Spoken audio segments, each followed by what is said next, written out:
Social media has convinced us that every comment deserves a comeback, and it simply doesn't. And some of what we keep calling standing on business is really just our ego putting in overtime.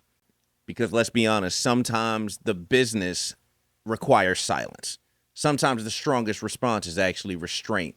Social media has taught us to respond to everything, while wisdom typically says respond to very little. And that matters because the arguments we're willing to have say a lot about who we are, what we are, and who we represent. Some of us are exhausted not because life is heavy, but because we're spending premium energy on discounted conversations.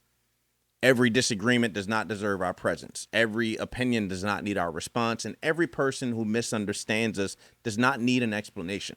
Maturity is realizing that access to our peace is not automatic because not every invitation requires attendance. A lot of us were taught that silence equates to weakness. If somebody questions us, we correct them. If somebody disrespects us, we address it. If somebody misunderstands us, we explain it. If somebody says something sideways online, we reply so fast because we want to make sure nobody thinks they can play with us. So now we have a lot of people confusing response with power. Sometimes a response is just proof that our emotions are easy to reach.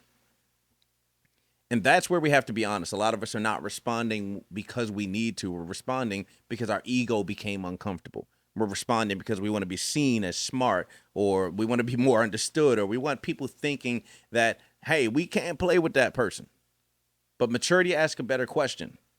What is the response actually going to change? Because we don't just argue in obvious places. We argue at work, in meetings that probably should have been an email. We argue in relationships when we're probably repeating the same issue over and over again. We argue in group chats where somebody sent a text message where the tone was off. We argue online with strangers who don't know us, don't love us, don't pay us, and probably aren't trying to build with us. Then we wonder why our minds are so scattered. Some of us are not tired because we're overworked. We are tired because we're over-involved. We keep turning every disagreement into a courtroom and then appointing ourselves as the lawyer, the witness, the defendant, the judge. That's not strength. That is exhausting. And it's just exhaustion dressed up like confidence. There's a difference between defending what's true and entertaining foolishness. There's a difference between setting a boundary and putting on a show. There's also a difference between being clear and being combative. And a lot of us have to admit we have given too much energy to conversations that were never going to give us clarity, closure, or correction. They were only going to give us more chaos. Let me dig into this standing on business thing because I see it a lot. The problem isn't the phrase.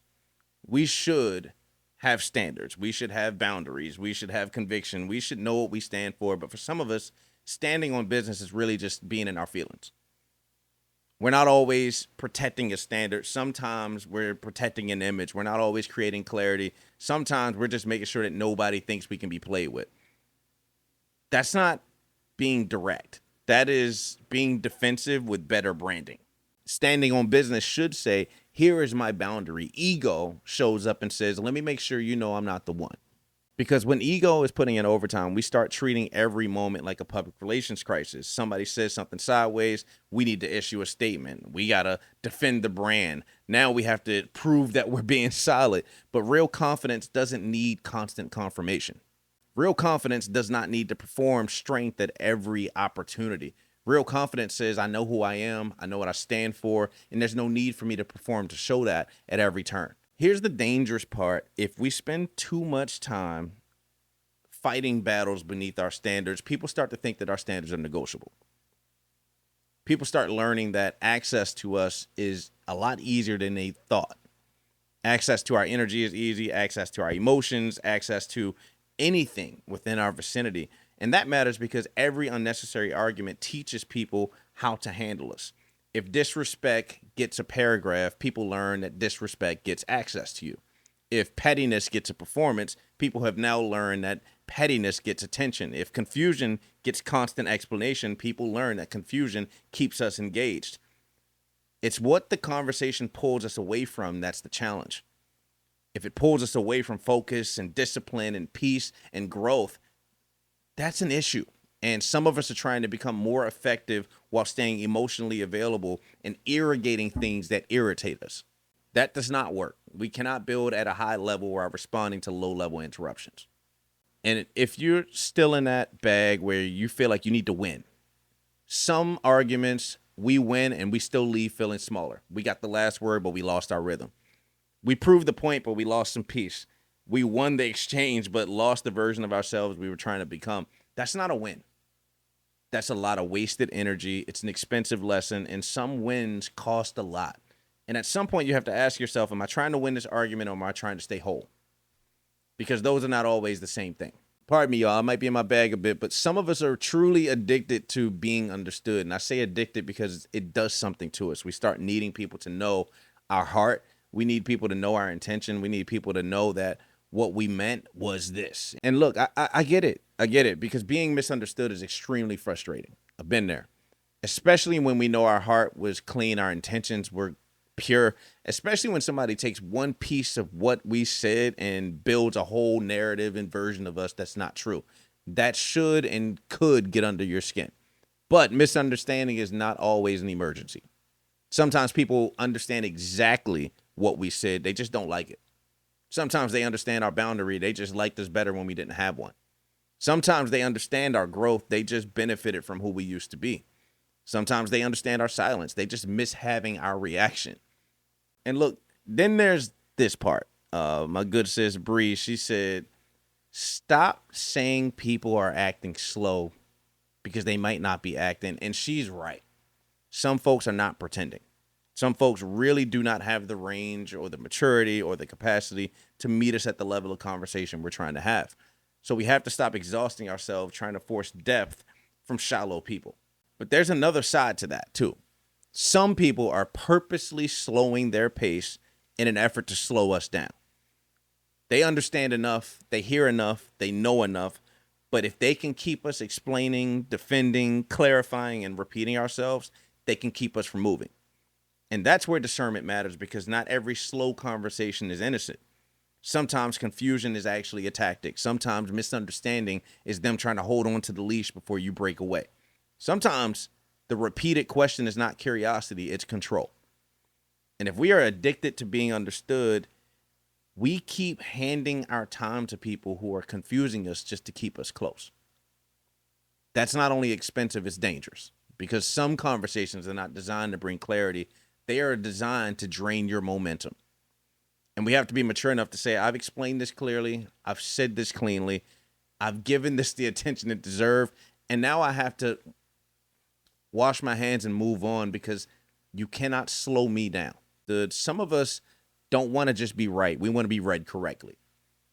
That's the part that gets really heavy, because we want people to see the full picture. We want them to have all the context. We want them to know the backstory. We want them to stop judging the chapter as if they helped write the book. But maturity has to force us to understand that some people will only understand us through the version of us that they believe in. And no amount of explanation is going to free them from a version of us that we are trying to depart from.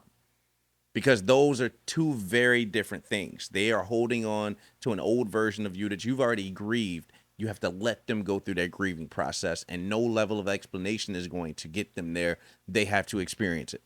Real confidence says, I can be misunderstood and still be mature. I can be misread and still be responsible. I can be challenged and still be quiet. I can be right and still not respond. That is a different level of discipline that understands that where I engage you determines what level of energy I'm going to put that. Now, let me be clear. This is not an episode about running from hard conversations, because some people will hear choose silence and think that we're trying to duck accountability, and that's not the goal. Silence is strength when it's chosen from a position of wisdom. Silence is avoidance when it's chosen from a position of fear. We're not here to be scared. The goal here is that we can present this in a way that allows us to be mature.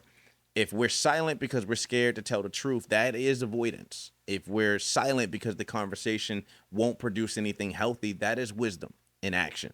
So we have to check ourselves. Some conversations need our voice. Some boundaries need to be stated. Some disrespect needs to be addressed. Some apologies even need to be given.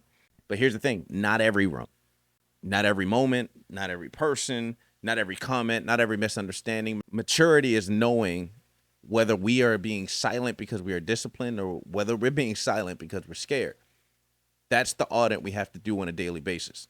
Because when silence is chosen with intention, when we know we could respond but we don't need to, when we know we could defend ourselves but the defense would cost too much, when we know we could clap back but we refuse to give foolishness the platform, that kind of silence is strength.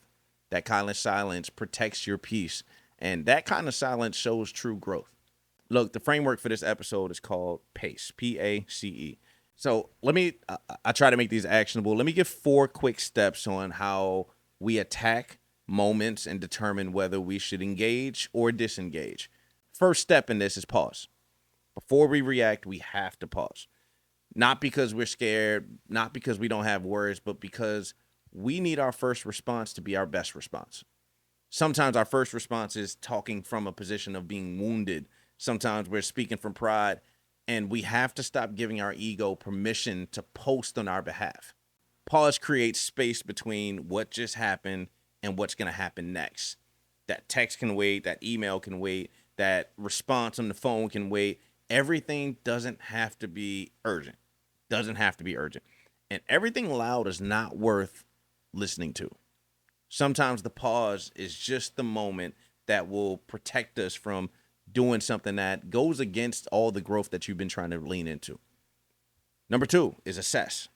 And so after we pause, we take a step back and we say, all right, ask yourself, what actually happened here? Is this a real issue or am I just reacting? Is this a misunderstanding or are they manipulating me? Is this a boundary conversation or is it a battle for control? Simply put, every disagreement is not about truth. Sometimes it's insecurity. Sometimes it's just projection. And we have to be able to assess whether we should fight this battle or not, because fighting the wrong battle puts you in a position where you end up spending time in places that are beneath where you're trying to go. Assessment keeps us away from wasting energy in places that were never really built to hold us. Third, consider the cost. This third step is before we enter the argument, assessing what this is going to cost me. Is it going to cost me peace? Is it going to cost me credibility? Is it going to cost me money? Does it cost me emotional control? Does it cost me stunning my growth? Because just because we can win doesn't mean that we should engage in the battle. Some wins cost way too much. Some people win arguments and lose a ton. I have this saying that I've never seen pride pay a bill, but I've seen it create bills. This is that moment where you're assessing that. We have to stop celebrating the clapback at all costs. We have to stop calling it truth when really it was just pain with good timing. We have to stop confusing being sharp with being effective. Because the goal is not to be the loudest person in the room or the meanest. The goal is to leave the conversation still proud about how we showed up. And that does not always require volume. It doesn't always require any words. Sometimes it requires one sentence. Sometimes it requires a walk away. Last but not least is execute with intention. If it deserves a response, respond clean, calm, clear, direct. Pull the emotions out where necessary. You don't need a 12-point dissertation. There's no audience needed. Be disciplined. Make a clean move. Be thoughtful about what you say before you say it. Moving with intention means we are not just asking, what do I want to say? We're asking, what am I trying to deliver? What am I trying to create? What space am I trying to invoke here? Because if we don't know the intent of what we're trying to deliver, we're already off to a rocky start, and this is going to go off the rails very quickly.